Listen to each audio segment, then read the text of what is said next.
kaugel 7 maa ja mere taga elas kord üks kuningas. See polnud tavaline kuningas, sest lisaks oma kuningriigile pidi ta valitsema ka kogu maailma, põrgut ja taevast. Kuningal oli ainult üks järglane,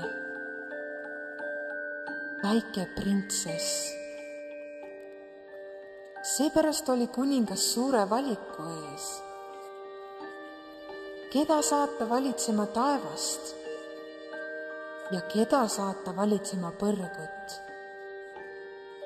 Ta mõtles.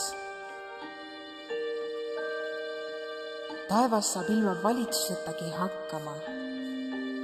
On nad seal ju sõbralikud ja muresid tuleb ette harva. Kuidas aga saata põrgusse oma ainuke tütar?